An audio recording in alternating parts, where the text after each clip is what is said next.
Good afternoon, everybody. Welcome to Home Games. And don't worry, you can't catch anything from me down Crowdcast. And I promise I'm negative anyway. I'm sort of I think I'm like a standard definition version of myself today rather than like an HD version or something. But I'm back. I'm doing a bit better. I'm just a bit nippy. A little course of COVID I had for a few weeks there. But this is me back for at least part of the time. If I go to sleep halfway through this, it's, don't anybody take offense and David just take over. But I may have a little nap afterwards. But doing all right. But as Tom says in the chat there, and as we did the joke before, I can't taste anything. Somebody very kindly has sent me an invite saying, so we're up in Edinburgh for a little while. Do you want to go out for dinner? I was like, well, yeah. They're like, great. Where would you like to go? Like, it really doesn't matter because I can't taste or smell a damn thing. But such is life, right? But we're all still here, and at least it's done. I'm really, really happy to be joined by Monty. That's David Montgomery, and I checked first, and he likes being called Monty, so it's all right. Everyone in the chat is welcome to call him Monty as well, from M&G Wealth, where he is in charge of, well, everything really. How are you doing, Monty? On a good form? Yeah, I'm good, thanks. Thanks for having me. That's a total pleasure. We've wanted to have you on for a while, so glad we could make it work and get it in before Christmas. Towards the end, I'm going to let you know of some changes we're going to make to Home Games for after Christmas. So do hang around if you want to know what we're going to do with it. But for now, we're going to work the same way as we normally do. Now, just while people are joining, I know we've got some newbies on today. I think David's a Monty. You see, even I can't. You said everybody does eventually. Monty's a bit of a draw, so we've got some new folk on. So I'll just cover very quickly what we do and all the old lags. I know you know all this, but bear with. So the format today is 45 minutes. We'll finish at 1:15 come hell or high water. The chat is open and unmoderated, so you're welcome to say or ask anything in front of your peers, but we can see who you are as well. Now, Monty is very, very open and kind and has said that he's happy to field any questions that you care to ask, but he also has quite a responsible job in a listed business, so there's going to be certain things that he plainly can't talk about, as always when we have corporate officers on the calls. So there you are. Ask what you like and we'll answer what we can. You can either ask your question in the chat bar or there's an ask a question button at the bottom. And that flips up a little window for us, so we'll definitely get your question. You'll see me looking away all the time. I'm looking at the chat, not ignoring you, and not ignoring Monty either. I mean, I may be doing both those things, but it's not a function of me looking away. We're not trying to change the world or anything here. We're just trying to have a diverting 45 minutes. And hope if we learn something along the way, then all to the good. All to the good. If you have any sound or vision issues, if anything's stuttering or unclear or whatever, there's a little button at the bottom for get audio and video help. If you click on that, what it does is delays your feed by 2 or 3 seconds. You don't miss anything, and it usually sorts out any latency issues or anything like that. So let's dive into it, Monty. As always on Home Games, it's only polite to give you a free hit and tell us just in a couple of minutes what M&G Wealth are up to. And then we've got a bunch of pretty cool topics, I think, to dive into after that. So free hit, go for it. Yeah, good. Oh, well, I'll maybe just start by talking about M&G Wealth and what it is. So we formed M&G Wealth about 12 months ago, so almost exactly a year. We brought together our advice business that we had, a restricted advice business within the wider M&G business. We had the acquisition of Eccentric, so our platform business. We brought all of our distribution footprint in the UK together, and we are building out our investment capability. There was a recent announcement of a CIO that's joined M&G Wealth, so we're building our investment capability. So we brought all that together 12 months ago. We want it to be greater than the sum of those parts and create something for M&G Wealth as a whole. So that's really M&G Wealth. We are building out our proposition. So it's how we grow our advice business. We're very keen to continue to grow our advice footprint in the UK. We're building out the platform, so we obviously acquired it. We're putting a lot of investment into it. We want it to be one of the best. And then obviously with the heritage of Prudential and M&G that we have, we've got the ability to bring some good solutions to the market through our investment proposition. So that's kind of what we're up to, is pulling those bits together. We're going to make them even better, and we want to get out in the market with them. Brilliant. That's great. And it's kind of remarkable little journey, actually, because we have all the big vertically integrated providers that we think about with Aberdeen and Quilter and Aviva and all those kind of guys. And then suddenly this bursts on as a kind of new kind of, I want to say fully formed, but it's got all the bits, certainly, whether they all, they're in the process of joining together, I guess. And that's quite an unusual thing. And it's great for today because it gives us loads of areas to attack and talk about. But we've got lots and lots of advisors and paraplanners on the call. So let's start off with that advice footprint bit, because that's kind of interesting. Now, we had David from IWP on the other week, and we've talked to a number of consolidators and advice givers and so on over the months. And I suppose the year and a half that we've been doing these now. What do you guys mean when you talk about your advice footprint? Where are you trying to play? And if I can put sort of two questions in one, where do you see the advice sector at the moment? Is it in good health? Are you seeing better potential in some parts and other parts? What's your take on it all? Well, I mean, it's a really interesting part of the market, isn't it? And there's so much going on around when we talk about the advice gap, or we see the consolidation that's happening in the market with the consolidators that are out there. So it is a really interesting part of the market. What we're doing from an advice perspective, we had a restricted advice business, which we've done very well with. We started to speak to advisors in the market about that proposition and whether they would be interested in joining our advice business. We realised that proposition was a bit narrow. So we are developing out the proposition that we've got there. We obviously have done an acquisition with Sandringham. It's not complete. Still going through the change of control for that. So put that out there. But we saw the need for an independent advice business as part of M&G Wealth, where we could provide an opportunity for advisors to come and join us, and we would grow our sort of advice footprint out from there. So like you said, we have the component parts. We've got that restricted advice business. We'll still have that. We'll continue to grow that out. We want to develop that proposition, but we want to have that independent advice capability as well that advisors could join. But you're right, it's a really interesting space. We all think, I think we all want to help close that advice gap, and bring the next generation of advisors in, or continue to grow advisors in the market. And we want to be able to provide more advice to more people, right? So yeah, well, that's brilliant. And the advice gap thing is really relevant as well, because last week we had Anthony Morrow on from Open Money, and we just published the advice gap research, which shows it's as wide as ever it was. There's something interesting in there, right? I'm probably being daft. When you talk about the advice gap bit, and that's generally about affordability rather than access, so too high a minimum, fund size to deal with, all that good stuff. When you're talking about wanting to go the independent advice footprint, is that part of the advice gap thing, or do you see that as the sort of historic Pru-restricted Salesforce, which is also now the M&G Wealth restricted advice? But is that, where do they kind of fit in your mind? Yeah, I think it's a bit of both, isn't it? I think it's being able to grow both. So there will not always be a fit for an restricted advice. So we need to have that. We need to have that ability to grow an independent advice capability and still provide more advisors into the market through that independent route. So I think that independent piece is absolutely part of it, being able to grow the number of advisors in an independent market. Our restricted advice business will be the same. That gives us the opportunity. We launched our academy, where we're bringing the next wave of advisors in, so our academy out into our restricted advice business. So I think it's a bit of both. It's a restricted advice. It's providing an independent advice footprint there.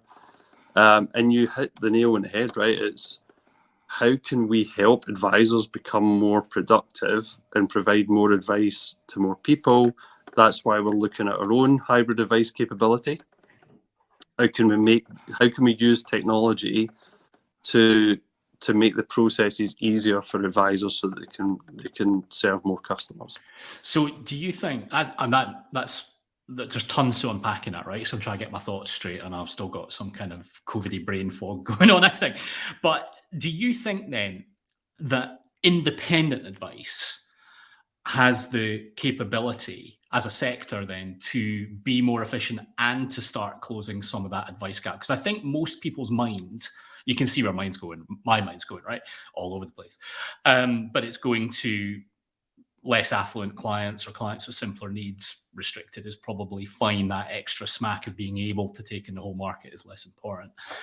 Doesn't mean their requirement for well-structured retirement income or whatever is any different than somebody else, but have I got that wrong then? Do you think there is space to deliver independent advice using tech better or whatever at a significantly lower cost than there is at the moment? Yeah, I think so. I absolutely think so. I think as providers, if I call M&G Wealth a provider, we need to help with that. So we need to make it easier for advisors to work with providers so that they become more efficient. And then there's definitely technology that is being developed that we can use in a hybrid way so that we can still provide advice, because we do think that face-to-face advice is still important in that journey, where customers want to have that interaction or face-to-face advice as part of the journey. So how do we deploy the technology so that we can make it more efficient? And absolutely, in the independent market, why wouldn't we, right? We want that there is an opportunity for advisors, independent advisors, our business included in that, to deploy some of these technologies that allows us to provide, lower those thresholds where you can get advice. And is it virtualization that does that for you? Is it you not having to get in a car and drive 2 hours there and 2 hours back, that kind of stuff? Or are there other things you're finding in not just, come back a bit. I think when we're talking about efficiency, a lot of certainly what we talk about here gets into process stuff on platforms and all that kind of thing. We will touch on that in a moment.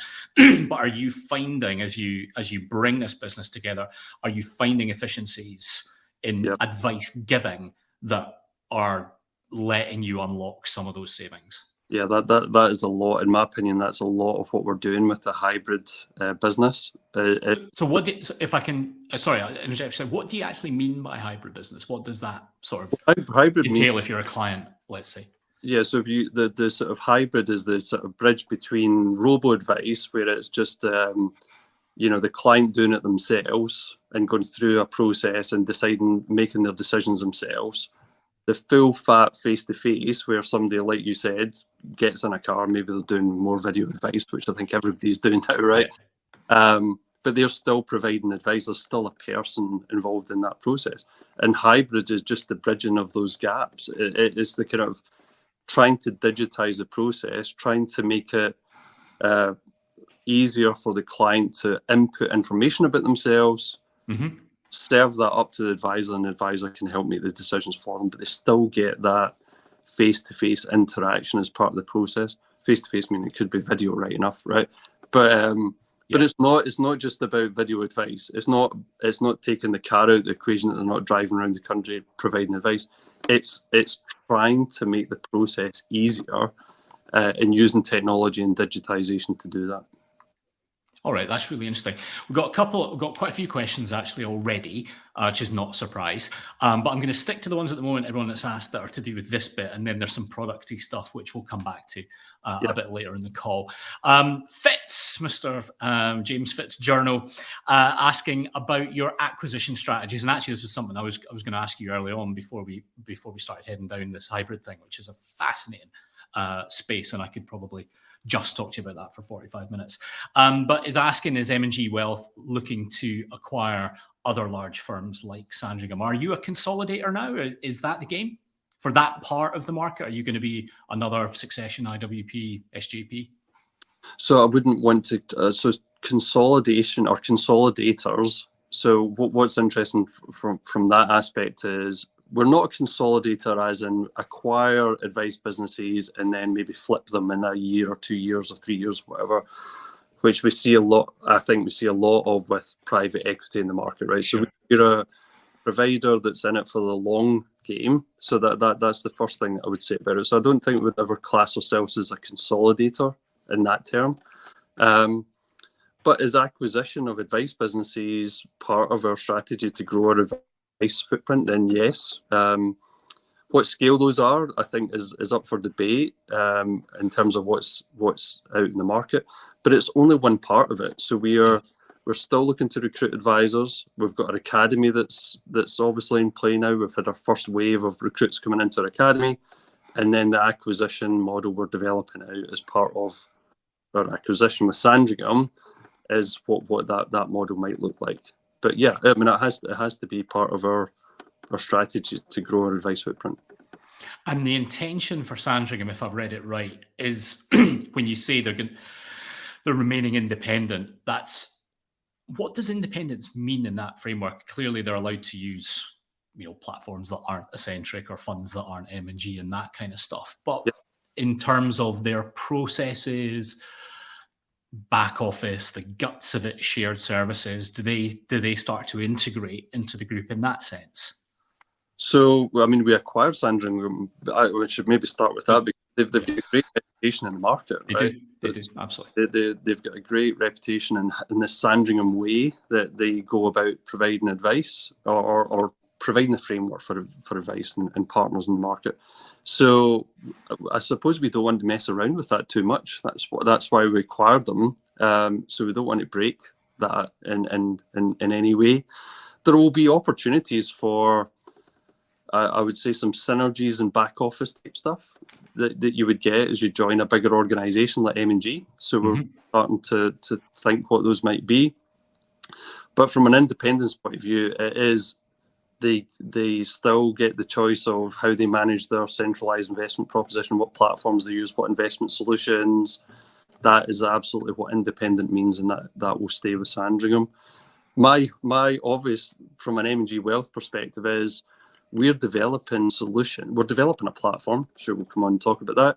We're developing a platform. We're developing investment solutions that we want to be used in the market by independent advisors, not just Sandringham, but independent advisors.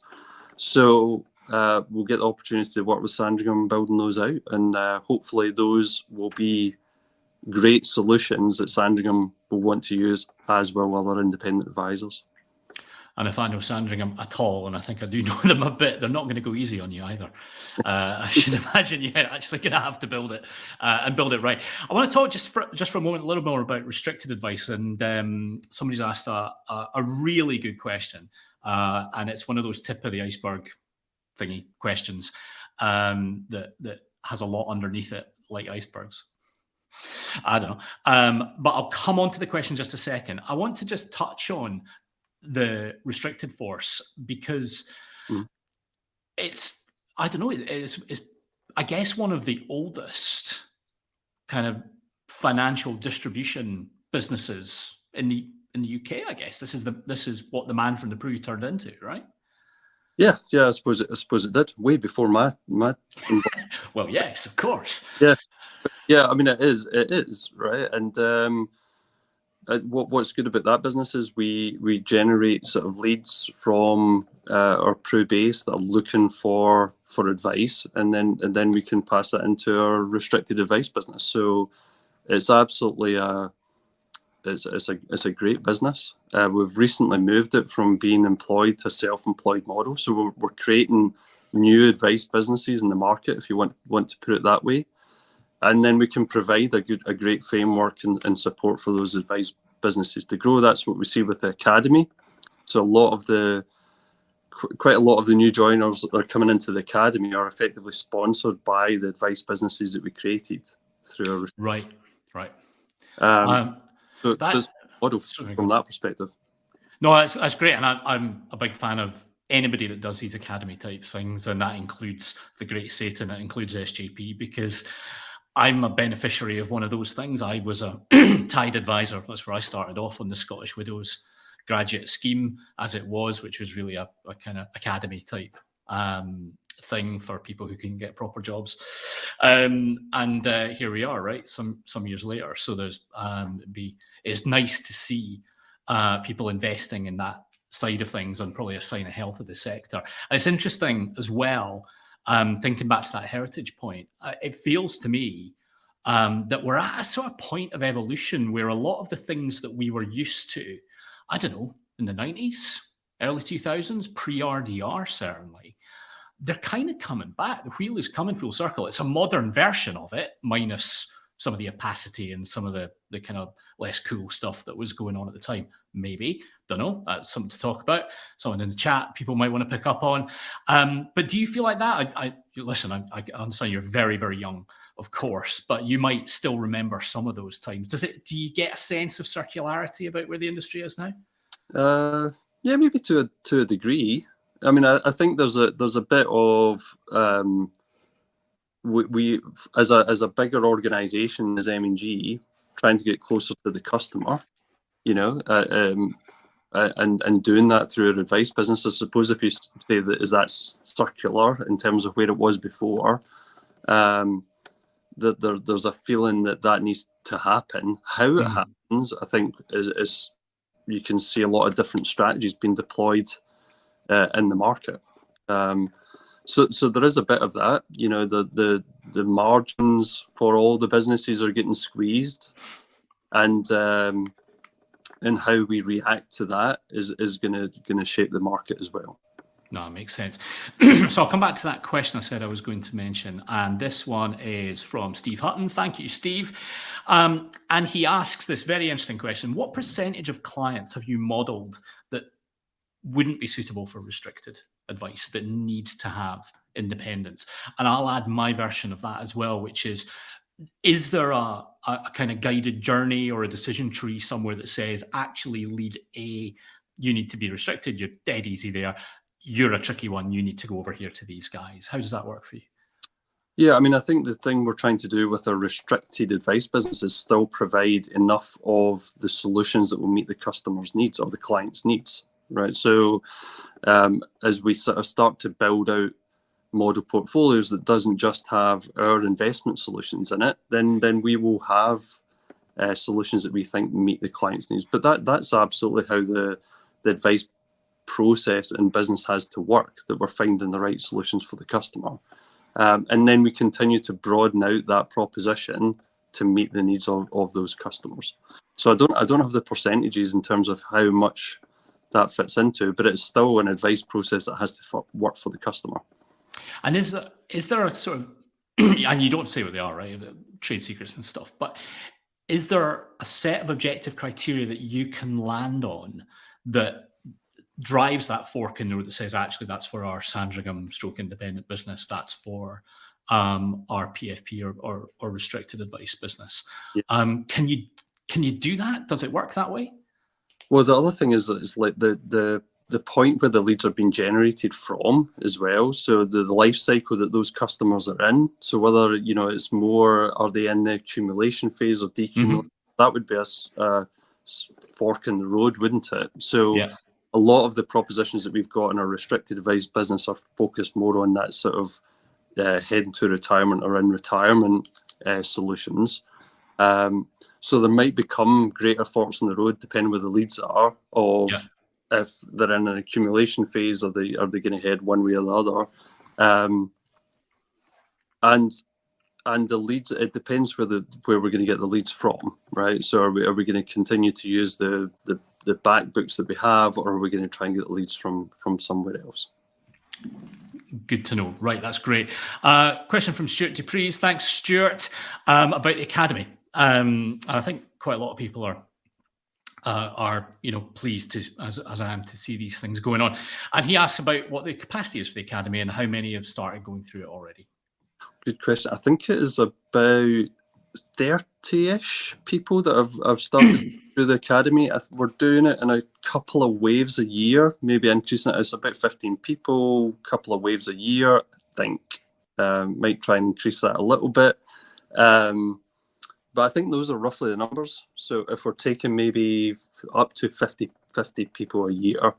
Tom Hegarty, who's running that, will probably give me into trouble now and say it's a lot less or a lot more. It's about those numbers, but I know that there's a couple of dozen that are going through that process just now. And what sort of folk are coming into it? We've had a really good diverse group coming through. I think there was an article that we put out there that was I think we had a pilot, a butcher, a student. So we've had a lot of variety coming in, or diversity coming into the academy, which is great. And like I say, right now, I was speaking to someone earlier who was saying the majority are sponsored from the advice businesses that we've got today, but it won't just be that. So it's a great opportunity to bring that next generation in, or for people who are looking to make that career change and get into advice. So yeah, nice one. I think we'd say we'd only want to expand it and grow it, get the framework working well. Well, the number of times we've done sessions like this and folk in the chat have said, where's the next generation coming from? All that kind of stuff. And I sometimes think the problem isn't quite as big as people make out, because we get the, advisors are all 55 and about to die and all that kind of stuff because of, I don't know, beer or whatever. But yet they were saying that 20 years ago, and they also still seem to be here, and they're not all 80 now. So there is a replacement going on. But for sure, that kind of broader supply thing, that's definitely a factor for the industry. So it's all good stuff. Opportunity for the careers, right? And yeah. So I think it's good that we're doing it. I know there's probably, again, there'll be people on here probably that have heard the sort of academies and do they work or don't they work and all that kind of stuff. I think we as a big organisation need to have that and support to take people through that process. If we're really wanting to, like, keep coming back to have an advice business in the market, then an academy and having that support around it is absolutely something we need to do. I remember, we're here to talk about you, not me, but I do remember the book learning and having somebody paying for you effectively to study was really important. It was really important, because you walk in and we all forget, everybody on this call, I think, forgets the asymmetry of information between us that are in the sector and those that are coming into it, and just how much you have to learn and how impenetrable a lot of it is. The shorthand that we all use with each other is really hard. I don't know if it's the hardest industry, maybe plumbing's just as bad or something, but I think it's really hard. And we've recruited a couple of folk into the Landcat recently who are from outside the sector. And we've had to create our own little university course just to get through that stuff.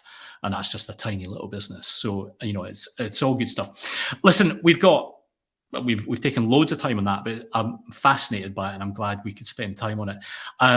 We're going to come on and talk about kind of products and some of the more solutions side of the business in a wee moment. But before we do, you're an interesting guy, right? Because you haven't just sat in a business park outside Edinburgh or up in Stirling or whatever for years and years. You had some time in the States, and I wondered if you could tell us a little bit about that, because I'm always fascinated to talk to people who've plied their trade over the other side of the Atlantic. Yeah, absolutely. Well, I mean, maybe it was a thing that I always wanted to do, is go live in the States, work in the States. I don't know if that was just my sort of growing up liking American sports or watching too much American TV or whatever, but I just wanted to go and experience that personally. Got a great opportunity to go out there. I worked for Transamerica, which was the US subsidiary of Aegon. So I was out there for nearly 4 years. I was the chief operating officer for their individual business, which is the insurance, annuity, mutual fund business. So yeah, it was a great experience, based out of Colorado. So got to ski in the winter, and it was sunny in summer, which is very unusual coming back to Scotland and not having that anymore. But yeah, got to go and experience a different culture, different industry, although still working in financial services, but certainly being in a much bigger market out in the US. And did your storied time in the British industry, that stand you well out there, or are there similarities between the two? And I guess same on the way back, have you found read across that's that's helping out, or is it just an interesting phase and not much to bring back? It's interesting going out there. Like if you talk about the platform market here, and you go out, went out to the US, and they have no concept of what you're talking about with a platform, right? They've just got no appreciation of what that means. But then there are read across from the industries, and a lot of what you see in the US, maybe coming the other way, right? You see a lot of what's happening in the US with the kind of startups. I use the kind of example of like Lemonade from the company Lemonade on the insurance side, who are trying to digitize the whole underwriting, onboarding customers for insurance, right? So you see a lot of trends in the US happening. The trading sites, that kind of spin up in the US. So there's definitely some trends over there that you can start to see happening a little bit in the UK. And then the just scale of the US market makes it totally different, I think, from the UK. So looking at the footprint, if you go back to the kind of advice market or sales, etc., when you're thinking of all the states and the traveling that you've got to go out do to make that happen, etc. So the markets are quite different. And we were talking earlier, I'm starting to think that I'm seeing some, I don't know what the word is, Americification or some Amerification, I don't know, Yankification over here. So things that I've kind of looked at over there with turnkey propositions, some of the kind of more all-encompassing technology bits, even if you don't necessarily use the TAMP investment solutions. There's TAMP kind of advisor practice management solutions over there, and even things as we talked about earlier with Vanguard coming over with its size 10s here and starting to do some pretty interesting stuff and getting it away pretty fast. And so from that distribution side of things, do you recognize what I think I'm seeing, or do you think we're so far away from the RIA or warehouse world over there? Well, you've picked up on the definite trend of like the trading sites that you see in the States, where, I find it quite interesting from a States point of view, where they're like giving the trades away for free, so you just saw like a massive push in the US for like the trading type sites that were out there and then giving up the trades for free. The sort of pressure in the States around admin costs. So you see a lot of the bigger players in the US giving their admin away for free to get people using those sites. So those types of things you absolutely see happening here now in the UK. So yeah, I see those trends. You mentioned Vanguard, the footprint that they had in the US.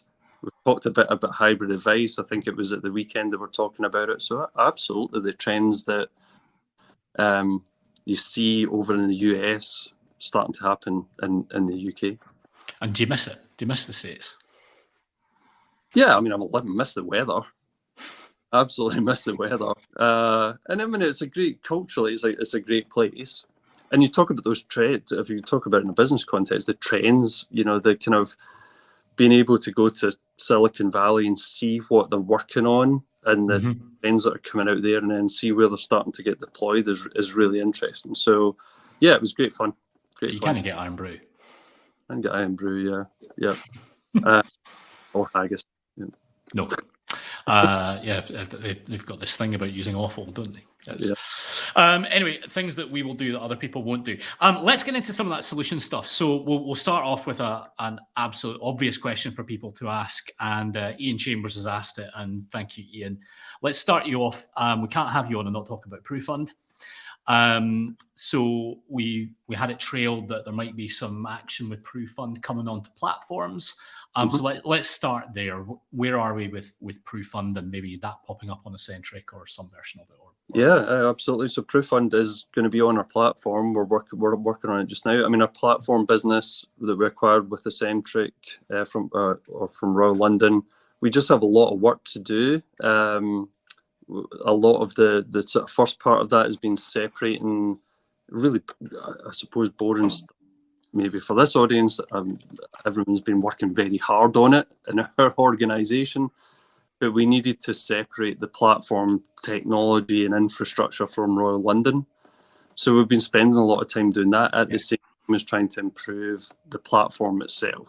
So we're investing in digitising that in the process. Rich Denning, who's been on here before, is doing a lot on that. And when we've got it right, then we'll get PruFund onto the platform and out into the market. We want it to. PruFund is an important thing for us in terms of a solution in the market. We want to open and broaden that out so that we've got it on a platform. And we're going to make that happen. It'll be early next year when we do it.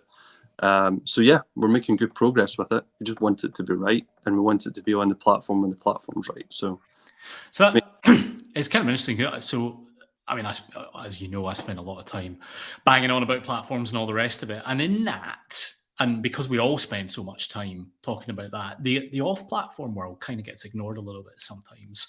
And I like talking about PruFund, and I like talking about governed ports from Royal London and some of the LV stuff and some of the things that are happening elsewhere, because it just reminds us that not everything flows onto your platform or Transact or Aberdeen or whoever it may be. Where does the balance fall for you? Do we end up in a kind of platformy world by default? Is the definition of what a platform is that holding for you from where it used to be? It feels like it's cracking apart to me a little bit. I know you're using Bravura technology in a few different ways on both. To do both parts. How does it play out in your mind? Yeah, I mean, it's a good observation. It was part of the reason we looked at Essentry, because it's on the same platform tech as where we've got our retirement account product with PruFund on it. So we obviously get some synergies there from a technology perspective, which is good. And yeah, I mean, platform off platform, I think there is still, we do a lot of business on the, if you want to call it, off platform retirement account product. There's obviously a need there for it. Can we bring the experiences closer together so that if you're dealing with us from an M&G perspective, you're getting a similar experience? Then absolutely, that's one of the things that we want to do, right? Is make the experience feel and look the same. But yeah, there's definitely needs for off-platform product and getting access to that for clients. I think there's still a strong demand for that. And then there's the platform side of it, and we will have solutions for both. And we've talked a lot about our advice business. This is for our clients, our advisors that we do business with.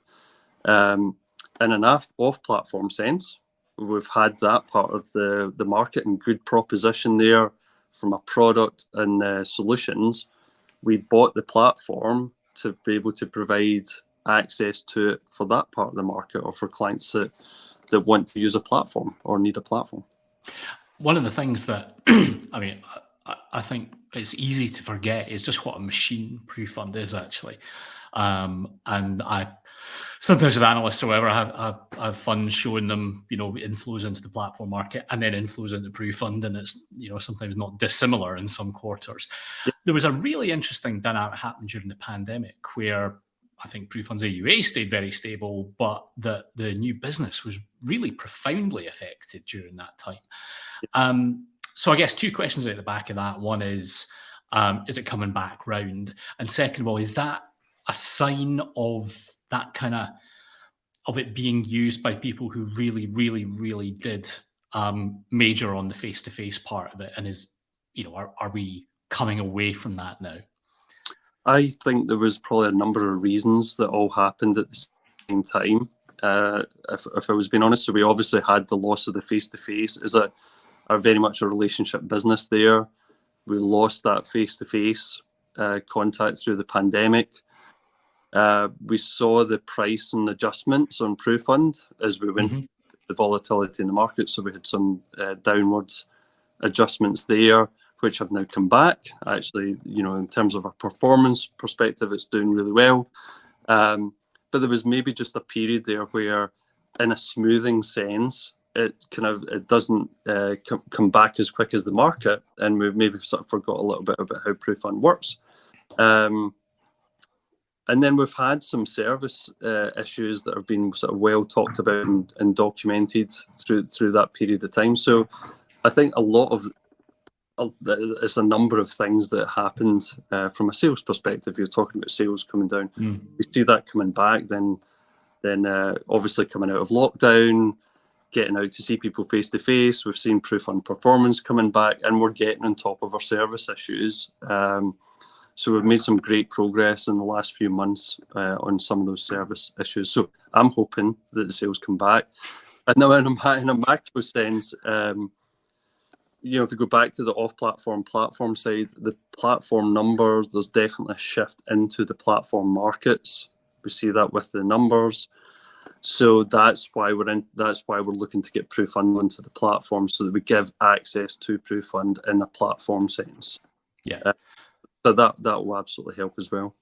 I was reading up about the CIO that you recruited, Shanti, I think. Yes. So what will she be responsible for building? Because I think this is a bit of a core one. If we're looking at vertically integrated providers out in the market, eating off the, grow, what was it? I think they did write the theme tune, sing the theme tune, right? It's all M&G all the time. And to step apart from that is maybe the key for unlocking some stuff for some firms. So what's the kind of brief for her? What should we be watching for? Yeah, so you should absolutely. We're looking to build out a set of model portfolios that will run under a set of DFM permissions. So we want to get a range of models out into the market. We've obviously, from an M&G perspective, we've got a strong focus on sustainability, like others. So we're building a set of models at the moment that have a sustainability tilt to them, and then that allows us to. If you think about our full range through M&G Wealth, where we've got our multi-asset capabilities or smoothing through PruFund and a set of models, then we'll have the full range of investment solutions that we can put onto our platform and onto other platforms as well. Okay, great. Guys, we are coming towards the end of our time. We just got a few minutes left. So if anyone's got any more questions for David, now's the time, because he turns into a thing that's not on the screen, right? In about 3 minutes' time. In the meantime, I will paraphrase a question from Innes Miller. Hello, Innes, how you doing? Lovely to have you on again. And he was talking about the acquisition journey and the consolidation journey and that kind of stuff. But I want to phrase it a little bit wider, if I may.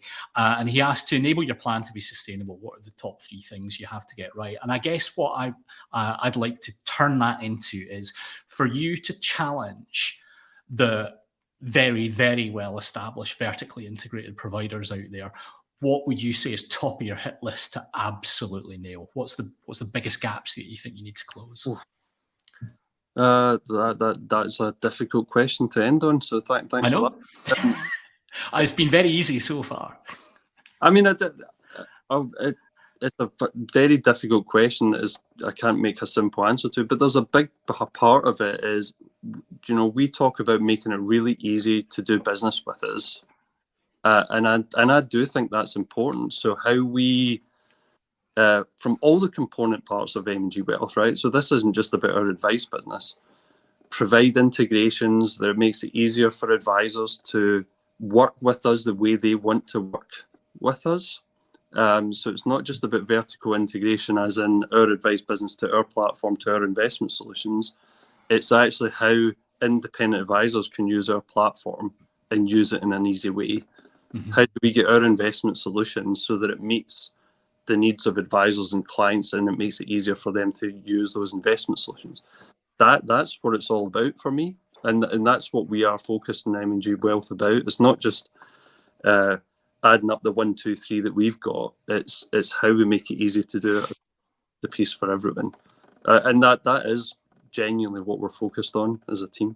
I think that's a pretty good thing to be focused on. And if I don't know, a decade and a bit of doing this, and certainly a year and a half of talking to people down screens like this and on these kind of sessions, I think the one theme that every planner we've ever had on would, and everyone in the chat would say, is nail the basics, right? Just get make it easy, make it work first time, every time. And you do get rewarded for stuff like that, I think. And that's a great place to end on. We will stop it there. It's 1:15. I said I'd just have a quick word on what we're going to do with Home Games. We've got a great slate of guests, though obviously not as good as Monty, right? Until he's off the screen, and then we'll move on to next week. We've got Patrick Mill next week from the newly kind of reformed Novia and Wealth Time business. So we're looking forward to that. And then another slate of great guests through into early December. And I think our last session is going to be with Petronella from Investment Quorum. We're going to finish with a financial planner, which is how I think we should finish. And that's going to be the end of Home Games as we know it. We're going to finish it in December after a year and a half, or a bit more than a year and a half of this extraordinary thing and this extraordinary video thing that became part of it. But next year, we're going to change up the format a little bit. So it's not going away, but we're going to move to a monthly format, and we're going to do it a little bit bigger. So rather than something every week and a really interesting and fun chat, we're going to try and tackle a subject in more depth with a small panel and do that once a month. So we're not going to go away, but you will get some of your Wednesday lunchtimes back. And if you don't want your Wednesday lunchtimes back, there's always YouTube, of course. So lots more on that to come. For now, huge thanks, Monty. We really appreciate your time. I know you've got no shortage of stuff to be getting on with, so it's very nice you take a bit of time out on a Wednesday to talk to us. Thanks to everybody in the chat. And look forward to seeing you again next week with Patrick. And that's it from us. Lancat out.